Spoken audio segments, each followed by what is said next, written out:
Vamos a leer en el capítulo 2 del libro de los Hechos, aunque hoy vamos a tener dos lecturas, una la haré un poquito más adelante, pero vamos a leer en Hechos capítulo 2, versículos 41 y 42. Hechos capítulo 2, versículos 41 y 42. Como son muy facilitos, son cortos, los conocéis, voy a leerlos en un momentito.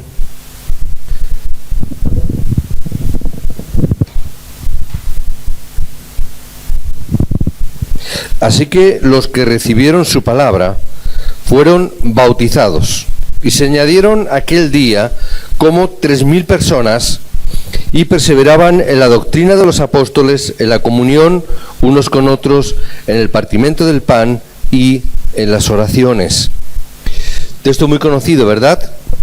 En este versículo 41 del capítulo 2, versículo 41, podemos ver cómo Dios añadió en un momento determinado, en un día, añadió 3.000 personas al número de discípulos. 3.000 personas en un solo día. Una evidencia clara de que la iglesia primitiva, la iglesia del primer siglo, había asumido el campo. Pero, ¿y en cuanto a la iglesia de hoy en día? ¿Estamos asumiendo realmente el campo como la iglesia primitiva? En agosto vamos a hacer el entrenamiento de campamento. Vamos a tener un entrenamiento del campo, vamos a hacer un entrenamiento que es para la evangelización. ¿Cuántos nos hemos apuntado? Hay algunos, ¿verdad? Hay algunos que nos hemos apuntado, pero todavía estamos ahí pendientes realmente de confirmar eso. ¿Cuánta preocupación realmente hay por el campo? ¿Cuántos diáconos han venido hoy a la reunión de diáconos?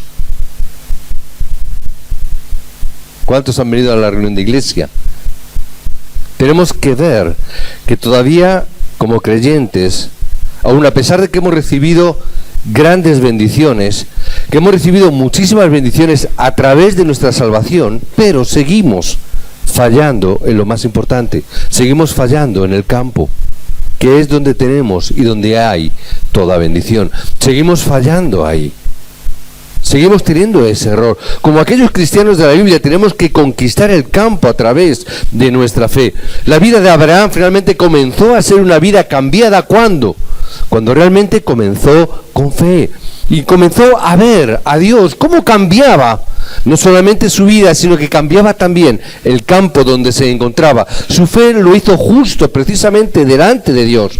Y de la misma manera, cuando realmente creemos en las bendiciones que hemos recibido, todas y cada una de las grandiosas bendiciones que hemos recibido a través de Cristo, la obra asombrosa de Dios se va a empezar a manifestar en nuestras vidas.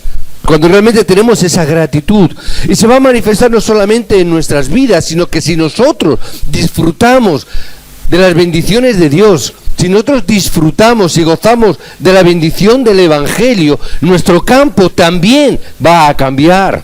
Cuando creemos, el diablo y las fuerzas de la oscuridad son atadas en el nombre de Jesucristo. Cuando creemos, cuando disfrutamos de esta bendición. Mira Hechos capítulo 11, el libro de Hebreos, mejor dicho, el capítulo 11. Es pues la fe, la certeza de lo que se espera, la convicción de lo que todavía no estamos viendo. Por eso tenemos que estar orando y juntándonos para que la evangelización sea algo natural en nosotros. Que la evangelización sea algo que forme parte de nuestra naturaleza y que siempre desafiamos para crecer, incluso en las situaciones donde hay poco espacio para la fe. Vamos a ver esta obra grandiosa. Recordemos esos héroes de la fe, esos hombres y mujeres que nos preceden en el Evangelio. Miremos también esos 7 remanentes, como en todas circunstancias y adversidades ellos levantaban la cabeza y permanecían en la fe. Creían realmente la palabra que Dios les había dado.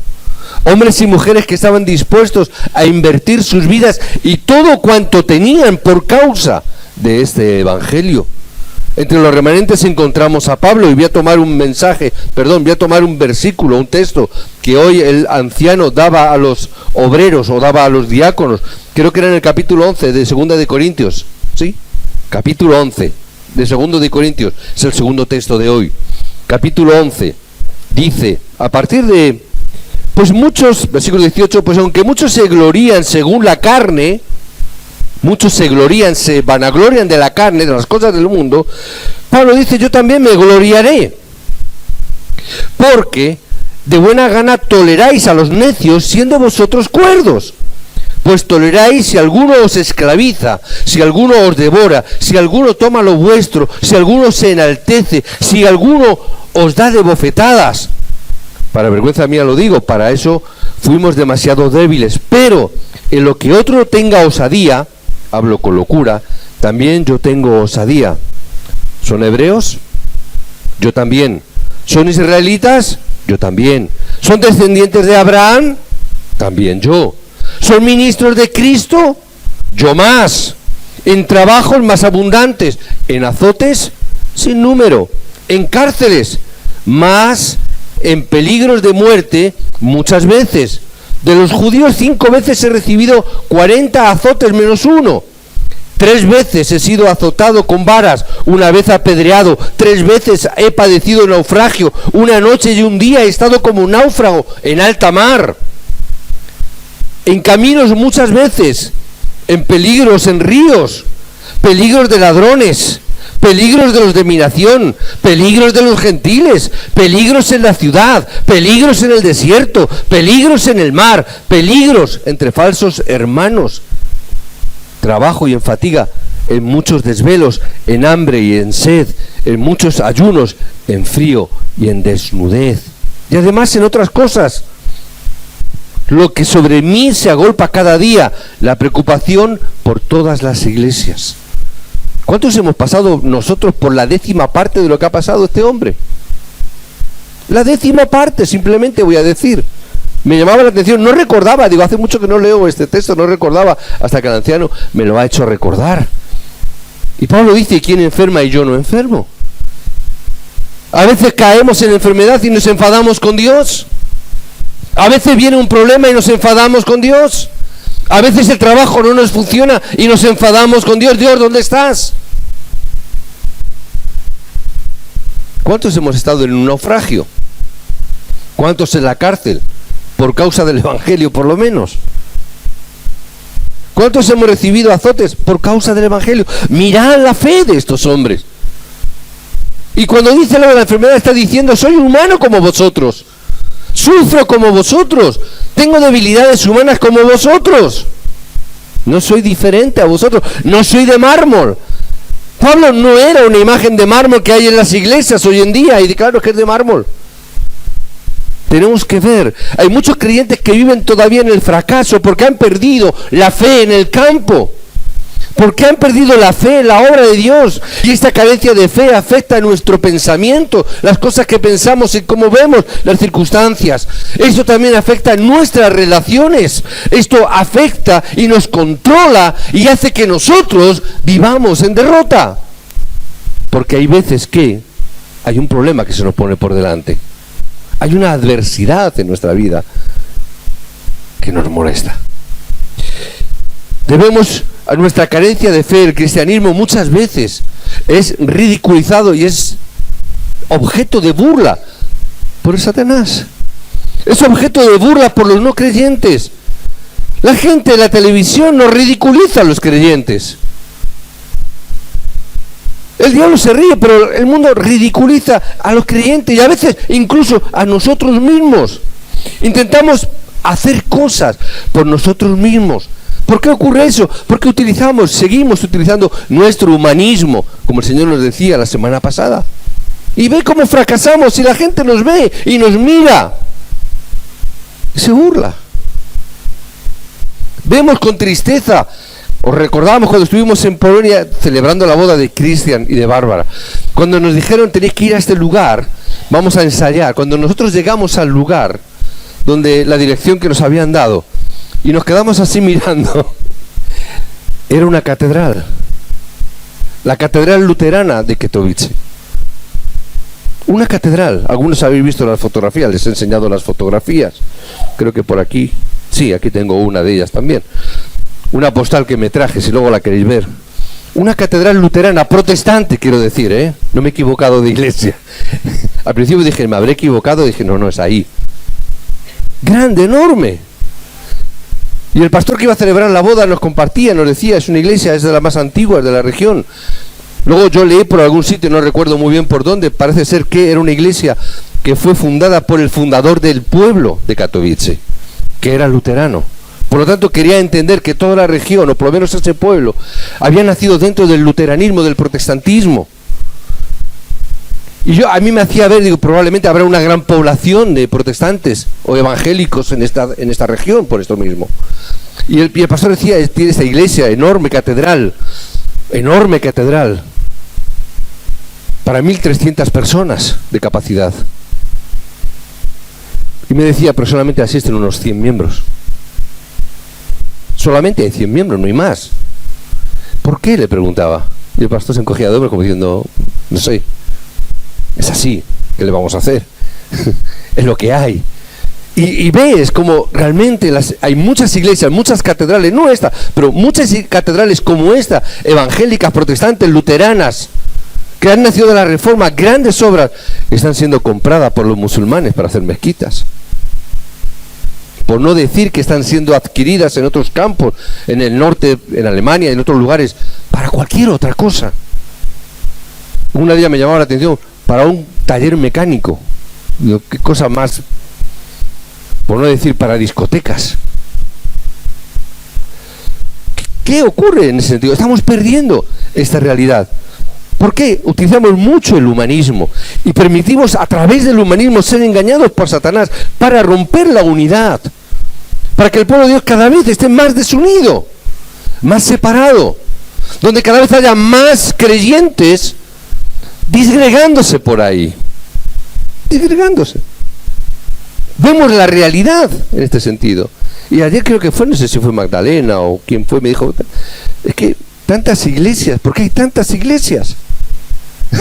¿Verdad? No sé si fuiste tú, Magdalena.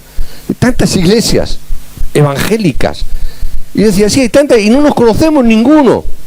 Hoy viene un hermanito, abrió de una iglesia con un cartel de una campaña que va a haber para finales de agosto o septiembre. Y le conocíamos, ni sabemos de dónde era. Es de la zona, del barrio, es un hermano. Y conocemos. Es la realidad de lo que está ocurriendo. Debemos dar la gloria a Dios en vez de estar obrando en base a nuestro humanismo. ¿Por qué hay esa separación? Y yo siempre digo, es por causa de nuestro humanismo. Porque hacemos prevalecer nuestro pensamiento al pensamiento del Evangelio. Porque en vez de ver a nuestros hermanos y nuestras relaciones con nuestros hermanos en base al Evangelio, lo hacemos en base a nuestro humanismo. Lo que a mí me gusta, lo que a mí me viene bien. Cuando utilizamos el humanismo que estamos hablando, hablamos demasiado. ¿Tú no te das cuenta que cuando más lleno del Espíritu Santo eres, menos hablas? ¿No te das cuenta? ¿O es que lo he percibido yo solo? Pero cuando más lejos estamos, más hablamos, más erramos, más herimos, más llegamos a esta situación. Puede haber incluso momentos en nuestra vida que Dios tenga que permitir, como permitió con Pablo, que pasemos por momentos de dificultad para que el Evangelio pueda prosperar y llegar hasta lo último de la tierra. Que Dios ya tenía todo preparado por delante y Dios condujo a los israelitas delante del Mar Rojo. Y en aquel tiempo donde Dios conduce al pueblo de Israel y lo confronta contra el problema y contra la adversidad, siempre hay dos tipos de creyentes. Compartí el día que compartí, prediqué esto. Siempre están los que se enojan contra Dios, los que gruñen a Dios, aquellos que se quejan y critican a Dios, y aquellos que creen a Dios y se ponen a orar, que no dicen, no hablan. Probablemente están viendo lo mismo, están preguntándose en su interior diciendo, ¿y por qué Dios nos ha traído hasta aquí? Pero en vez de criticar a Dios y usar el humanismo, se postran delante de Dios y le preguntan a Dios, Señor, ¿tú por qué nos has traído hasta aquí? ¿Cuál es tu plan por el cual nos has traído aquí? Pero hay otros que no. Y viene el problema. ¿Cómo vamos entonces a conquistar el campo? ¿Cómo vamos a conquistar la región? ¿Cómo vamos a conquistar el lugar donde Dios nos ha puesto? El texto que he elegido es por causa de que fue la primera iglesia, la iglesia primitiva, que fue la primera que fue capaz de conquistar el campo. ¿Y todo ello por qué? Fueron capaces de conquistar su región, porque conocían el método de Dios, conocían la metodología que Dios iba a emplear, la conocían, la sabían perfectamente. Los creyentes de la iglesia primitiva, y Pablo en particular, eran creyentes que ya en su momento ya habían conquistado todas las cosas. Pablo ya lo tenía todo, ya era importante, ya era exitoso cara al mundo, ya era alguien muy relevante cara al mundo. La iglesia había llegado a un momento donde tenía el favor del pueblo, no se levantaban contra ella. Sin embargo, Pablo entendió que su éxito antes de conocer a Cristo y el éxito que él tuvo después de conocer a Cristo fueron y eran completamente diferentes. Él pudo llegar a entender esto y él pudo determinar lo que le interesaba más. No me interesa tanto el éxito del mundo, no me interesa tanto tener el honor del mundo, la gloria del mundo, no me interesa en absoluto. Él determinó que todo eso era como basura por causa de adquirir el Evangelio de Cristo. ¿Qué significa? Significa que Pablo era un hombre que había entendido correctamente el Evangelio y no le importó entregarlo todo por causa de ese Evangelio. No le importó invertir todo lo que tenía por causa de ese Evangelio. No le importó inclusive si tenía que dar la vida por causa de ese Evangelio. Entendió la importancia del Evangelio y entendió la importancia no solamente para su vida personal, sino que entendió la importancia de que este Evangelio no podía terminar en ese momento. Él entendió que ese Evangelio llegó a tener la luz, de que ese Evangelio tampoco tenía que terminar ni solamente en su vida, ni tampoco en su región. Pablo entendió que este Evangelio tiene que ser llevado más allá de las fronteras. Este Evangelio tiene que salir fuera de este campo de Jerusalén. Este Evangelio no solamente tiene que quedar encerrado dentro del judaísmo. Sabéis, el viernes compartí en la iglesia regional, los judíos pensaban que la salvación era para ellos solos. ¿Sabéis, verdad? Pensaban que era solamente para los judíos, que los demás eran gentiles, bárbaros, extranjeros, inmerecedores de esa gracia. Pensaron que Evangelio era para ellos. Somos el pueblo de la elección. Dios nos ha escogido, Dios nos ha elegido como el pueblo santo. Somos el pueblo de Dios. Somos lo más importante. Lo demás es poco menos que basura. Bárbaros, gentiles. La palabra gentil sí tiene este significado.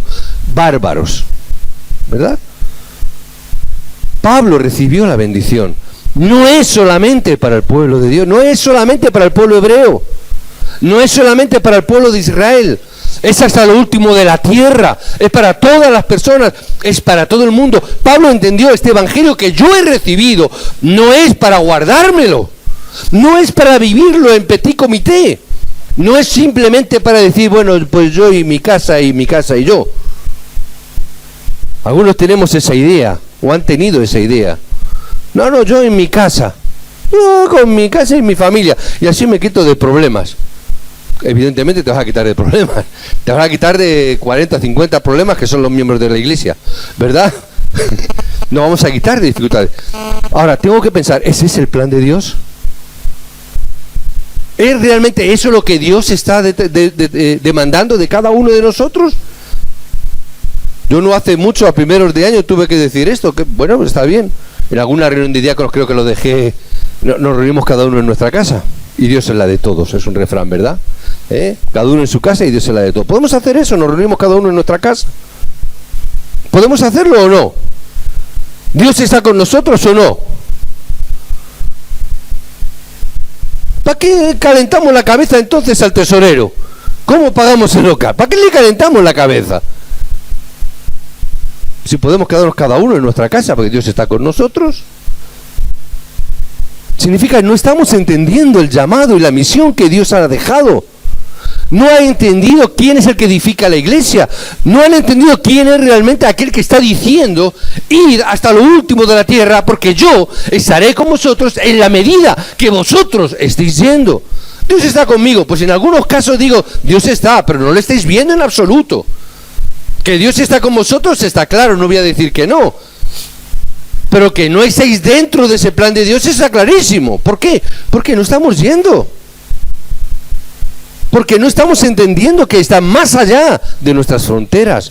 Y me refiero ya a fronteras más cercanas, como es mi casa, como es mi familia, como es, ¿verdad?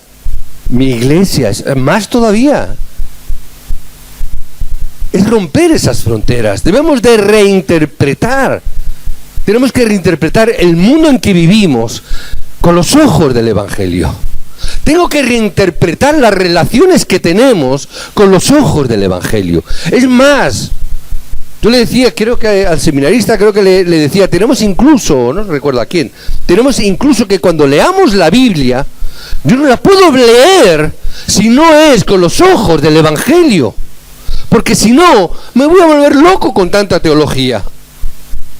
Porque hay tanto pensamiento teológico, hay tantas personas tan inteligentes que están estudiando la Biblia.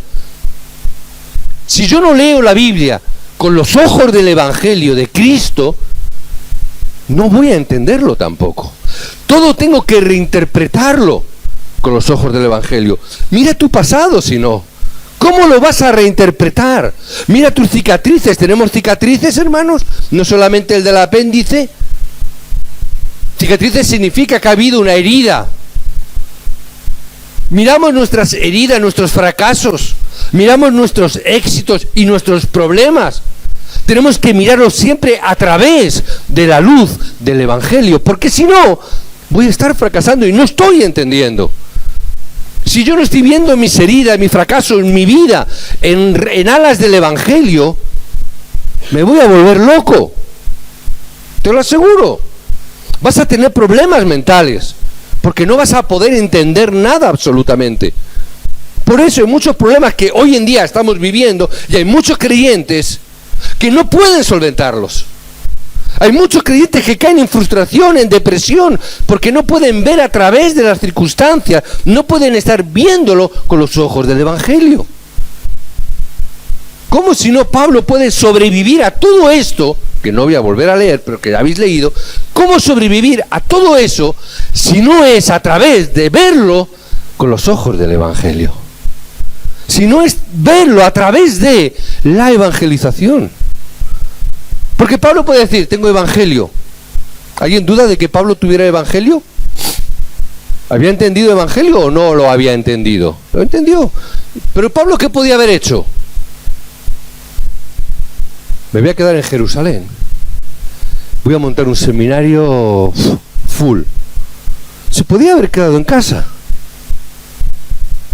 Y tenía evangelio. ¿Hubiese sido lícito o no? ¿Por qué no? Se podía haber quedado en casa, Pablo. Voy a montar una escuela, como la de Tirano. Voy a montar un seminario de capacitación de líderes de evangelismo. ¿Podía haber hecho eso? Pero Pablo determinó ir al campo. Pablo determinó salir al campo. Pablo determinó, no es lo que yo quiero, es lo que Dios quiere. Tenemos que reinterpretarlo con los ojos del Evangelio. La Iglesia entendió una cosa muy importante que nosotros debemos también de entender hoy. La Iglesia primitiva también entendió que ese plan de Dios, que muchas veces hablamos, que muchas veces mencionamos, pero que no siempre se entiende ni entendemos. Pero tenemos que ver que ese plan de Dios, la Iglesia entendió, ese plan de Dios va a ocurrir y va a estar centrado ¿en quién? En los discípulos. ¿Amén? No están centrados en otros casos. La Iglesia lo entendió. El plan de Dios está centrado en nosotros como discípulos. Nosotros como discípulos. Sabían que ese plan estaba ahí enfocado, que Dios mismo está enfocado en esos discípulos de evangelismo. Los discípulos adoraron al Señor. ¿Dónde? En el campo. No había templos. En el campo. Ellos adoraban a Dios, no solamente el domingo.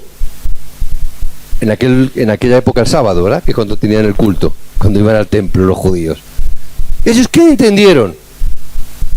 Por las casas, cada día, compartían el pan, compartían la palabra, compartían la doctrina de los apóstoles. Cada día ellos adoraban a Dios en el campo donde ellos estaban. Algunas veces mis hijos, mi esposa sobre todo, que es la que más confianza tiene conmigo, evidentemente, y ella me transmite algunas veces el pensamiento o el sentimiento de algunos de los hermanos. Algunos de los hermanos hay veces que no se atreven a decirme cosas a mí, se lo dicen a mi esposa, y para que de una forma indirecta ella me lo diga a mí. No sé si lo hace o no, pero yo sé que ocurre. Y ella, muchas veces mi esposa me dice, y a veces me dijo, papá, has predicado muy largo. Algunos se sonríen como diciendo, yo también pienso lo mismo. ¿Verdad que sí? Pero a veces yo me pregunto, y yo me digo, es verdad, pero tengo que ver que probablemente un gran porcentaje de la congregación es el único mensaje de la semana que va a escuchar. Por desgracia lo digo. Que probablemente sea la única palabra que durante toda la semana, 7 días de la semana, van a estar escuchando un mensaje. Van a estar escuchando de la palabra. O sea, 7 días de la semana, 45 minutos, iba a decir os aguantáis, pero no quiero. Pero lo siento, a veces es así. Yo recuerdo que una vez un pastor me decía, no, hay que leer la Biblia, hay que tener, y según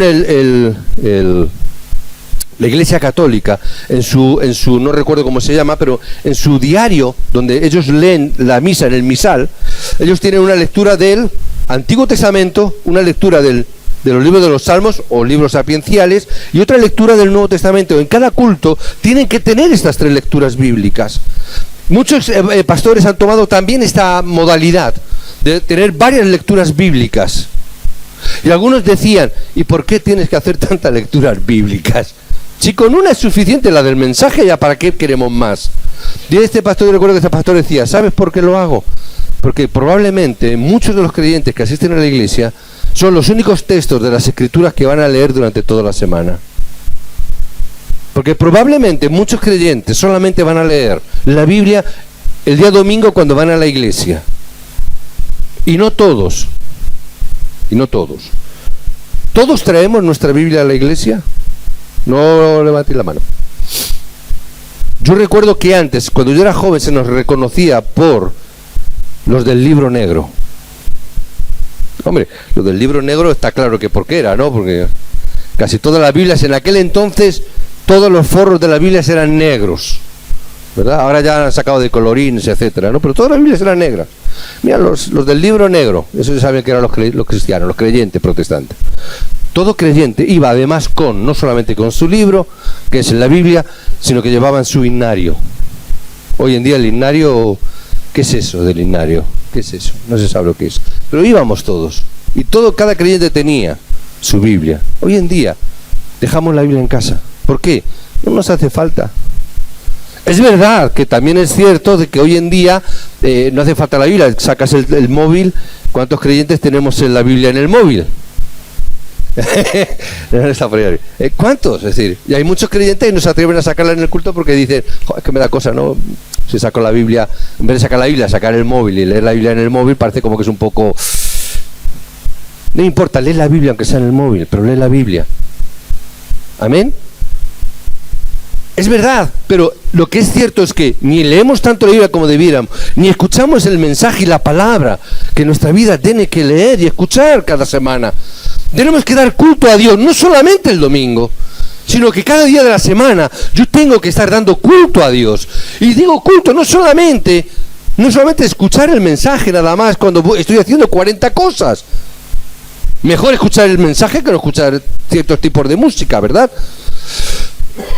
Pero no solamente eso, sino que cada día de la semana tengo que dar, aparte de los mensajes que yo pueda escuchar cuando estoy haciendo cosas, conduciendo, que es donde más, o fregando los platos, las que se quedan en casa, los amos o amas de casa fregando los cacharros, que a veces ponemos mientras que hacemos las tareas de casa. Pero además de eso, tengo que dar culto a Dios. Cada día de la semana tengo que dar culto a Dios. Cada día de la semana nosotros tenemos que estar dando culto a Dios. Y veremos que no tendremos que estar utilizando el humanismo. Que no hará falta utilizar ese humanismo. Tenemos que ver que esto, además, no es un método, hermano. No lo interpretéis como es que es el método. Y algunos vienen y me dicen, bueno, este es el método de los coreanos. No lo interpretéis con un método. No es el método de los coreanos. No es el método de Pensacola. No es el método del avivamiento de los apostólicos que hay hoy en día. No es ningún método. No es ninguna metodología. Es un camino de vida. Entendamos esto. No es una metodología. Es la vida misma del creyente. No es que vamos a hacer un método para alcanzar un propósito. No es un método para no tener problemas. No es un método para que las cosas nos vayan bien. No es una metodología para que la iglesia crezca. Es un camino de vida para cada uno de nosotros. Entendamos esto, recibamos gracia en el día de hoy, hermanos, para que podamos entender que no es metodología, que es vida. Que podamos entender que evangelio no es religión, que es vida. Que el evangelio es la vida de Dios a través de Cristo. Y no hay otra cosa. Por eso necesito cada día de dar culto a Dios. Dios toma interés e invierte su tiempo en aquellos que realmente son discípulos y que viven su camino de vida con Él. El anciano hoy compartía, y me compartía en privado y luego en el mensaje que le ha dado a los diáconos. Un creyente le preguntaba, ¿qué? ¿Cómo va la crisis? ¿Está la iglesia en crisis? ¿Qué entiende uno por estar la iglesia en crisis? ¿Vacía? ¿Eso es crisis? No haber miembros, así lo interpretaba aparentemente ese hermano de la iglesia, porque le preguntaba, ¿y cuántos miembros sois en la iglesia? ¿No? ¿Cuántos miembros? ¿Hay crisis? Sí. Decía, pues claro, me he enterado que la zona sur, creo que lo has dicho, no, zona sur o no sé dónde, ¿no? No, por ahí, digamos que por ahí, vale. Curioso porque, por otro lado, el seminarista me venía compartiendo algo parecido, que hay varias iglesias donde han tenido que cerrar porque no tenían economía para pagar al pastor. No sé si son los mismos casos, pero curiosamente por dos vías llega esta información. Entonces, ¿estáis en crisis? Yo pregunto ¿entonces nosotros estamos en crisis? Si tengo que coger ese parámetro de ese baremo, diría, estamos en supercrisis. Pero ya vosotros todos sabéis que a mí no me gusta la palabra crisis. Y ahí os aconsejé, no habláis, no empleéis ese término. ¿Por qué? Crisis sería cuando yo he dejado de estar en la presencia de Dios. Para mí esa sería una crisis. Cuando yo me he salido del plan de Dios. Eso ya no es que sea una crisis. Mejor que te mueras, porque vas a sufrir lo indecible. Pero crisis que se vacíe la iglesia no es. Si yo estoy en relación con Dios, si Dios está conmigo, que se vacíe la iglesia no es problema. Es plan de Dios. Que haya economía o no haya economía en la iglesia no es crisis, si yo estoy en la presencia de Dios. Si yo estoy en el plan de Dios, simplemente eso será parte del plan que Dios tiene para mi vida. Por lo tanto, no existe esa palabra crisis en la iglesia. Como organización, como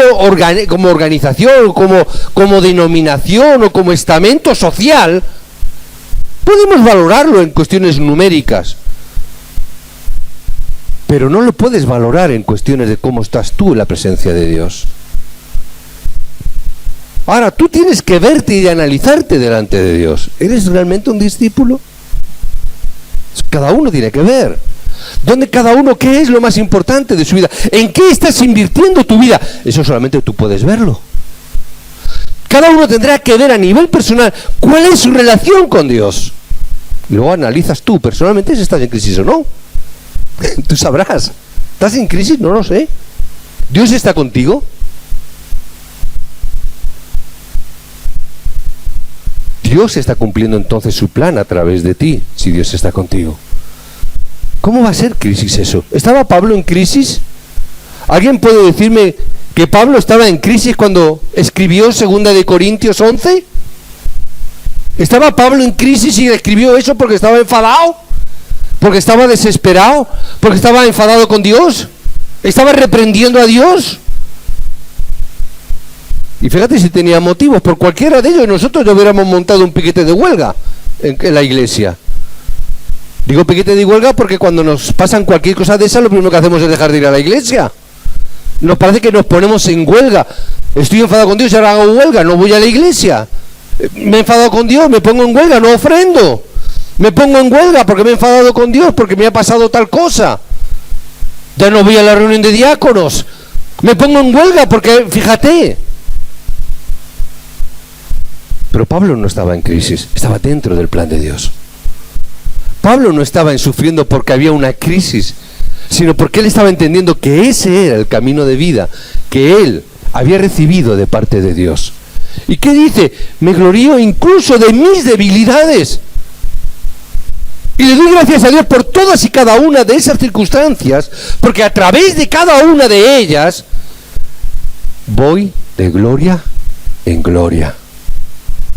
¿Qué entendemos sino cuando dice Pablo voy de gloria en gloria?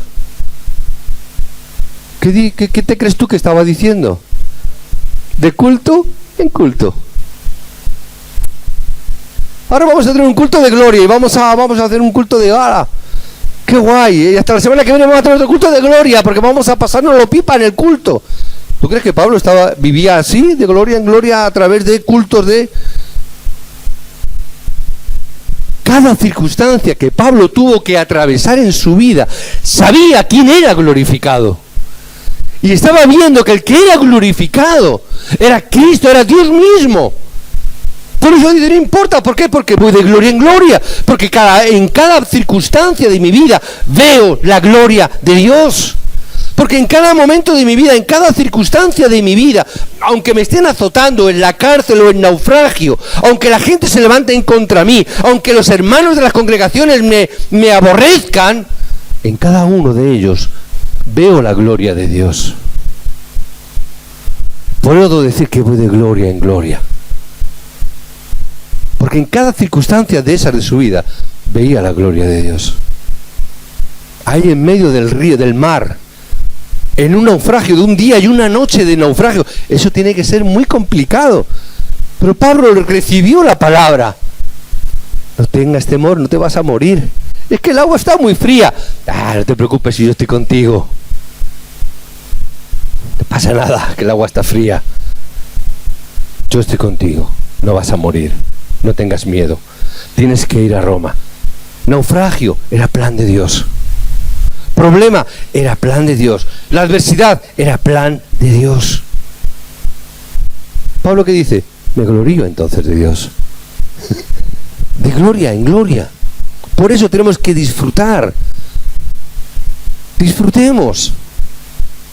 Veamos los que nos preceden en el Evangelio. Veamos todos los personajes que ocurrieron. Estas mismas bendiciones que recibió Pablo, las recibieron todos aquellos que también determinaron en su vida poner el Evangelio en primer lugar. Las mismas bendiciones de todos aquellos que determinaron invertir todo lo que eran y lo que tenían por causa de la proclamación de este Evangelio. Pedro entendió.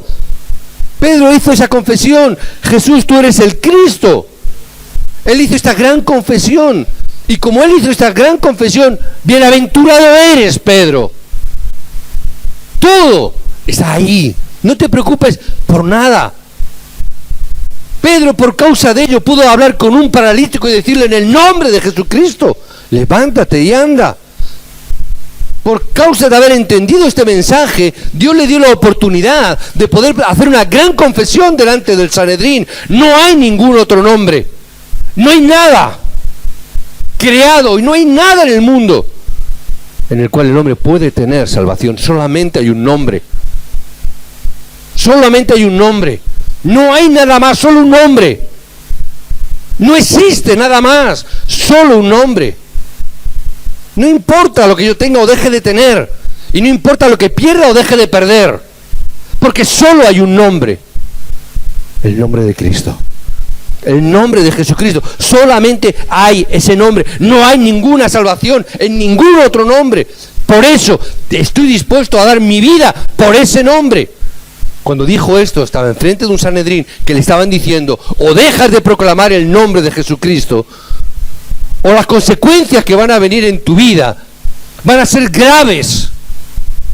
Ante toda esta adversidad, Pedro tiene que tomar la determinación, hacer lo que queráis conmigo.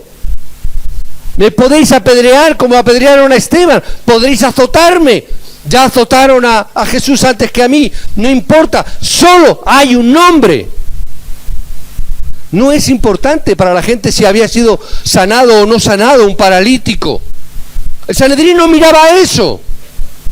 Simplemente le decía, no proclames ese nombre. Tan importante. Hoy, ¿qué se nos dice? Si nosotros hacemos otras cosas, a lo mejor nos va mejor las cosas. Hoy en la que nos traían un panfleto de un evento multitudinario grandioso, que donde se va a llenar seguro, porque el hombre que va a venir, el líder que va a venir, el predicador que va a venir, es un predicador muy conocido en todo el mundo, un predicador que ha escrito muchos libros. Ya sé que estáis, a ver, ¿quién es? No lo voy a decir. Pero están ahí. Campaña, va a haber milagros, sanidades. Y yo les decía a los diáconos, ¿veis esto? Yo veo esto y veo el evangelio que tengo. Y yo lo tengo claro, no sé tú, yo lo tengo claro. ¿Dónde está el folleto? No lo sé, lo tiré. Lo arrugué y dije, no me interesa. Campañas, milagros, sanidades, no me interesa. Me interesa el evangelio de Cristo. ¿Por qué? No hay otro nombre. No me importa cómo se llame ese hombre. No me importa cómo se llame ese hacedor de milagros. No importa, podrá hacer milagros, lo que quieras. Pero no hay otro nombre, solamente el nombre de Jesucristo. No lo voy a cambiar por participar de ese evento. Sería fácil. Oye, que voy a asistir, soy el pastor de Parla. Hombre, no hay problema, Antonio, pasa, venga, va, siéntate ahí. Puedes estar ahí. Es fácil codearse con la jet set de los evangélicos en Madrid. Sería muy sencillo. Pero no me interesa. No es eso a lo que hemos sido llamados. No hay un nombre, solamente el nombre de Jesucristo. ¿Por qué Dios tiene que estar tuvo que estar con la iglesia de Antioquía? ¿Por qué habría que estar con la iglesia de Antioquía, Dios? Porque fue la iglesia que comenzó la obra misionera. ¿Por qué Dios tiene que estar aquí con nosotros? Con la iglesia Aposento Alto de Parla. ¿Por qué? ¿Porque asistimos a muchos eventos de esos? ¿Porque asistimos a muchas reuniones de sanidades? ¿Porque asistimos a muchos festivales de alabanza? ¿O porque somos la iglesia Aposento Alto que lleva este evangelio más allá de sus puertas? Porque somos la iglesia Aposento Alto que realmente trae la continuación del Aposento Alto de la casa de Marcos hasta el día de hoy. Y queremos experimentar el poder de Jesucristo, la vida de Cristo, para ser testigos hasta el último de la tierra. ¿Por qué queremos ser conocidos? Que nuestro nombre, el nombre de la iglesia, aparezca detrás de un folleto con 50, 60 nombres más de 50, 60 iglesias más que van a participar de un evento. Mira, ahí está la iglesia Aposento Alto, está ahí. O realmente, para que la iglesia Aposento Alto sea la iglesia donde realmente se esté predicando el mensaje del evangelio 100%. que realmente podamos hacer esta obra como la iglesia de Antioquía, que fue la primera iglesia que mandó los primeros misioneros. Por eso Dios tiene que bendecir la iglesia de Antioquía. La primera iglesia misionera. La primera iglesia que por causa de ese evangelio, que cuando llegaron los primeros misioneros y el evangelio alcanzó Roma, ¿no estaba eso ya preparado en las manos de Dios? ¿No estaba preparada la persecución para que el evangelio llegara a Antioquía? ¿No estaba preparado que de ahí salieran los misioneros que en poco más de 200 años conquistaran el mayor imperio del mundo? ¿No estaba todo dentro de la mano de Dios y el mundo podía estar interpretando: la iglesia naciente del cristianismo está siendo derrotado? ¿No podrían pensar: la iglesia naciente del cristianismo está en crisis porque tiene que estar huyendo por los caminos? ¿No podrían estar interpretando esa crisis? Para el mundo podrían estar en crisis. Son unos desarmados, son unos pobrecitos, unas personas que no tienen nada. Una iglesia de aposento alto, ¿quiénes eran los que estaban en el aposento alto? Los que podríamos llamar los perroflautas, que llaman hoy en día a los que están en las puertas del sol, que se les ve, no tienen nada. Y la gente los mira, son unos perroflautas. No saben lo que está ocurriendo detrás de todo eso. También Dios se mueve por ahí. La iglesia era igual. ¿Dónde van estos perroflautas? Van ahí predicando por ahí. ¿Esto qué están haciendo? Tanto Cristo, tanto Cristo, tanto Cristo. Parecen cristianos de tanto Cristo. Y fueron aquellos que conquistaron Roma. Porque todo está en las manos de Dios. Todo Dios lo tiene preparado en el campo. Crisis, no hay crisis. ¿Qué hace falta? ¿Creyentes para que la iglesia no esté vacía? ¿Economía para que el diácono no sufra? ¿Dónde está la economía y los creyentes? Detrás de esa puerta. Ahí están. ¿La economía dónde está? De fuera. ¿Hay problemas de economía? Salir y buscarla. Salir y buscarla. ¿Somos pocos? Sal y buscar a los que Dios tiene preparados de antemano para que sean encontrados. ¿Están ahí? ¿Dónde está la crisis? Dios dice, ahí está la respuesta. Sal. El dinero está ahí fuera. Hay puertas. Hay puertas. ¿Sabéis lo que significa, verdad? Ahí está la economía. Salgamos y la tomemos. Que recibamos la guía y la dirección del Espíritu Santo. Y recordar una cosa. Concluyo. Un minuto. Me he pasado del tiempo seguro. Dios nunca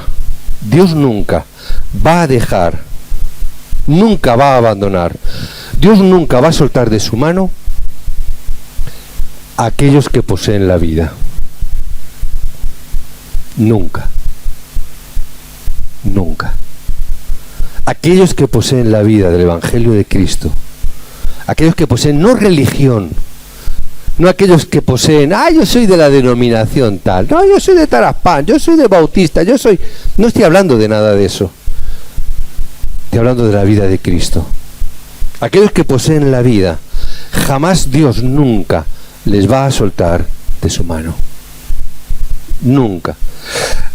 Dios nunca va a abandonar a ni uno solo de sus discípulos que ha levantado para hacer la evangelización. Dios nunca va a dejar, nunca va a abandonar, nunca va a soltar de la mano al discípulo que Dios ha levantado, a ese verdadero discípulo que tiene un corazón para el campo. Y cuando digo verdadero discípulo, quiero decir, por si no lo habíais entendido, que hay algunos que se llaman discípulos pero no lo son. Cuando digo que hay verdaderos discípulos es porque hay discípulos que no son verdaderos. Y lo digo, a veces lo insinúo, pero hoy lo digo, hoy ya me atrevo a decirlo. Dios nunca va a soltar de su mano a un verdadero discípulo. Jamás, nunca, jamás. Dios nunca va a abandonar a un hijo de Dios que va a establecer el movimiento del Evangelio donde está viviendo, donde resida o donde viva. Todo aquel que realmente establezca el movimiento del Evangelio, Dios nunca, nunca, nunca, nunca le va a abandonar. Jamás, nunca. Tú podrás desfallecer, podrás sentirte como te dé la gana, como quieras, te podrás sentir el hombre más desdichado del mundo, pero si tú eres un discípulo de Dios, Dios nunca jamás te va a abandonar, jamás te va a soltar.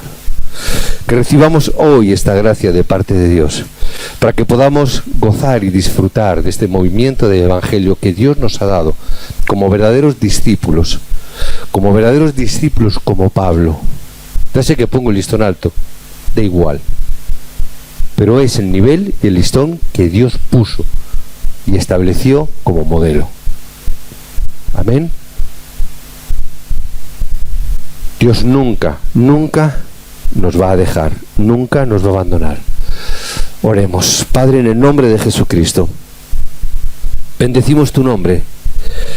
Te damos, oh Dios, toda la gloria y toda la honra hoy en el nombre de Jesucristo, por lo que somos y por lo que tú has hecho que seamos. Señor, tú eres grandioso, no solamente porque nosotros lo digamos, sino porque realmente en la medida de lo que nos has hecho ser a nosotros. Señor, gracias porque alguien tiene que ser muy grandioso para habernos transformado como nos has transformado. De dónde veníamos y hacia dónde hoy nos dirigimos gracias al Evangelio de Jesucristo. Alguien que ha hecho esta obra tiene que ser alguien grandioso. Por eso queremos hoy darte, Señor, a ti toda la honra, toda la gloria, por cuanto solamente tú, oh Dios, lo mereces. Por cuanto solamente tú estableciste este plan de salvación llamado Cristo. Gracias porque tú mismo estableciste como hombre, te humanaste, dejaste tu divinidad, en un momento te despojaste de sí mismo para llegar a ser el siervo sufriente, para llegar a convertirte en el mismo Cristo, para darnos la respuesta y abrirnos el camino nuevamente al Padre. Gracias por ese camino que has abierto. Gracias por esa obra que Jesucristo hizo en este mundo a favor nuestro. Gracias que hoy, si podemos llamarnos justos o justificados, es simplemente por la sangre de Jesucristo. No hay ningún otro nombre, solamente el nombre de Jesucristo. Por eso solo a Él queremos darle toda la gloria y toda la honra. Solamente por eso decimos que solamente Cristo, solo Jesucristo, solo. Por eso en esta mañana, donde nos acercamos también a estos elementos del pan y del vino, donde esta mañana también queremos rememorar esa obra de Cristo muriendo, pero retomando el nuevo pacto que tú nos has dado. Ya no es más el pacto de animales, de sangre, es el nuevo pacto en la sangre de Jesucristo, solamente a través del nombre de Jesucristo. Solo Cristo derramó su sangre por nosotros. Por eso hoy, en esta mañana, oh Dios, queremos renovar ese pacto, queremos tomarlo de nuevo, queremos tomarlo como si fuese la primera vez, con la misma ilusión, con la misma esperanza, con la misma alegría, con el mismo gozo de saber y de ver de dónde tú nos has sacado, lo que has hecho en nosotros, y a partir de hoy lo que tú harás. Señor, gracias porque todavía nos queda lo mejor de nuestra vida, todavía nos queda lo mejor por vivir, todavía nos queda lo que hay por delante, el futuro que todavía no existe pero que está preparado, Señor, por ti.